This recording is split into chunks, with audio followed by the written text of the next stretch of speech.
안녕하세요. 거친 힐링 43강입니다.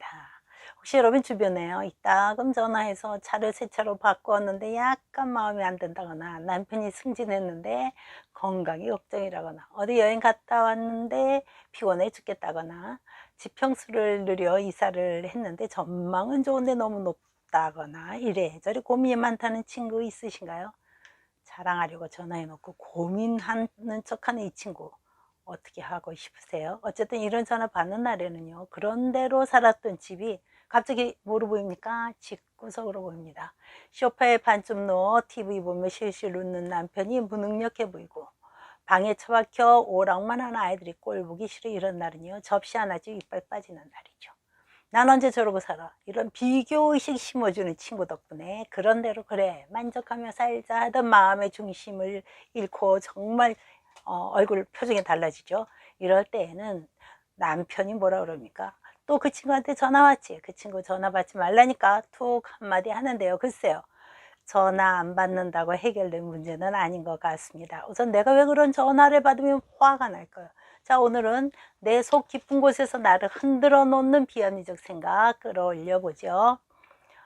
행복을 방해하는 비합리성을 이야기하겠습니다. 자, 여러분, 계속적으로 자신을 비참하게 만드는 다양한 외부 환경, 조금 전에 그 친구처럼요, 이 요인에 대해서 비난하고 책임을 전가해서요, 스스로의 행복을 방해하는 것이 바로 비합리성입니다. 남편은 그 여자, 그 아내의 친구 때문이다라고 생각하니까 그 친구에게 전화 통화하지 마 하는 것이고요. 아내는 속으로건 뭐 겉으로건 다 당신 잘못 만나서 그래. 내가 이꼴로 사는 거야. 나는 그 친구처럼 살고 싶다고. 우리는 언제 저러고 사는 거야? 라고 하는 거지요. 사실 결국은요, 내가 불행한 원인은 너 때문이라는 비난과 책임 전가로 끝나버리죠. 자신의 감정의 문제를 살핀다거나 자신의 노력에 대해서는 생각이 없어요. 우리는요, 삶에 대한 요구성이 또 있어요. 자, 내가 삶에 대해서 어떤 요구를 하고 있는지 한번 그 비합리성 한번 찾아보겠습니다. 자, 이런 거죠.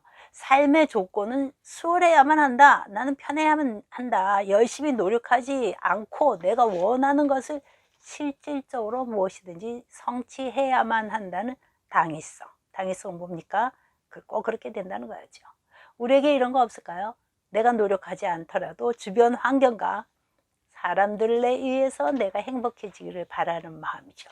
여기에 비합리적인 핵심 사고가 들어 있습니다. 행복이란 외부 사건들에 의해서 결정되고 내가 어떻게 할 수 없다, 내가 통제할 수 없다는 거죠.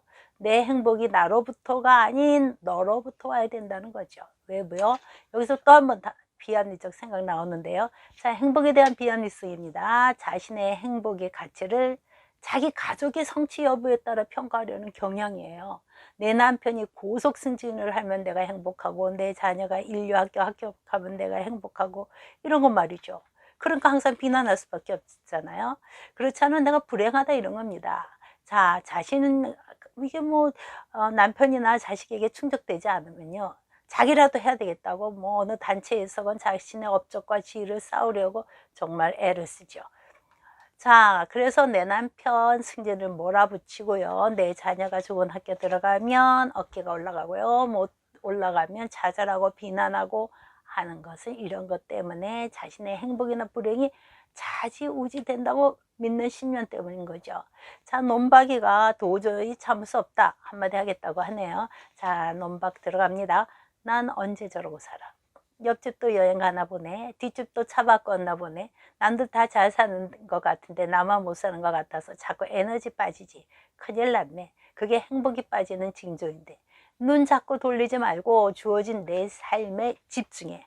언제 저러고 살 생각 말고 지금 여기를 살아. 내가 있는 그곳에서 행복을 찾으라고.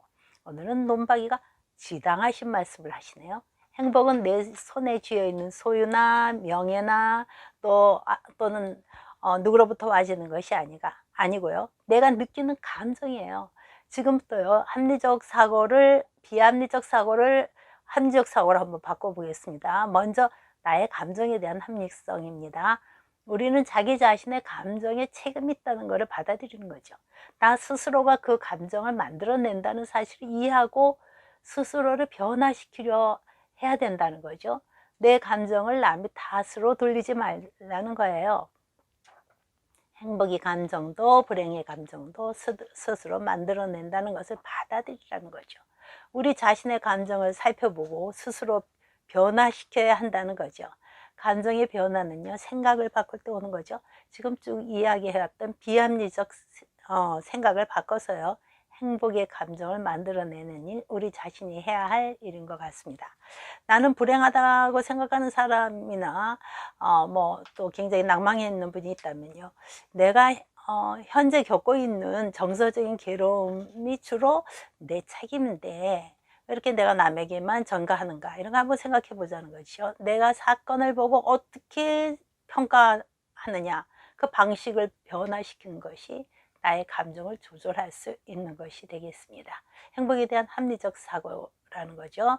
얼마 전 코로나19에 장기하러요, 어렵소리 도쿄올림픽을 했는데요. 여러분, 은메달리스트와 동메달리스트 중 누가 더 행복할까요? 미국 코넬 대학 심리학 팀이요, 메달리스트들의 얼굴 표정을 분석해서 이 문제를 연구한 적이 있었어요.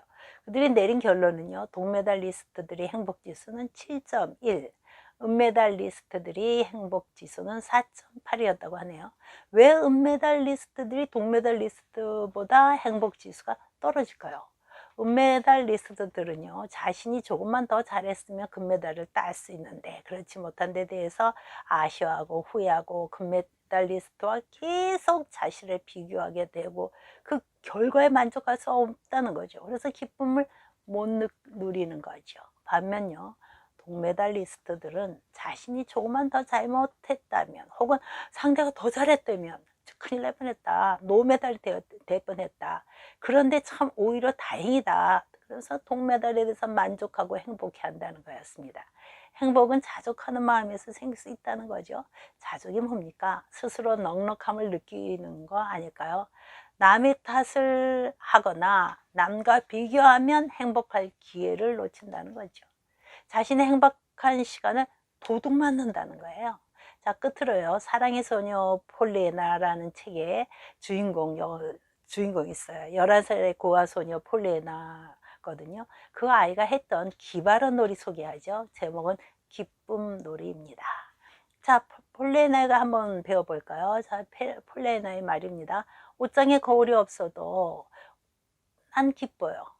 거울이 없으면 죽은 깨가 보이지 않으니까요. 벽에 그림이 없어도 기뻐요. 작은 창문 밖에 멋진 풍경을 볼 수 있잖아요. 제가 하는 게임은 무엇이든 기뻐하는 게임이에요. 기뻐할 수 있는 것이 어려우면 어려울수록 기뻐할 때 기쁨과 보람이 있어요.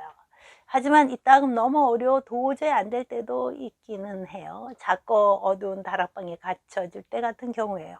그렇지만 진심으로 열심히 찾아보면요, 누구에게나 반드시 뭔가 기뻐할 만한 것이 있어요. 자, 굉장히 대단한 소녀입니다. 자, 어떻습니까?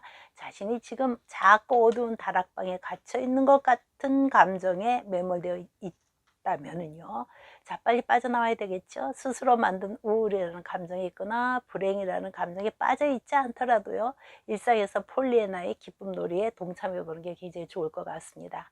가족과 함께 하시면요, 더 좋겠죠. 자, 기쁨 놀이 하다 보면 뭐가 생길까요? 감사가 생기겠죠. 내 주변과 내가 가진 모든 것에 감사할 수 있을 것 같습니다. 행복하시고요. 다음 주에 뵙죠.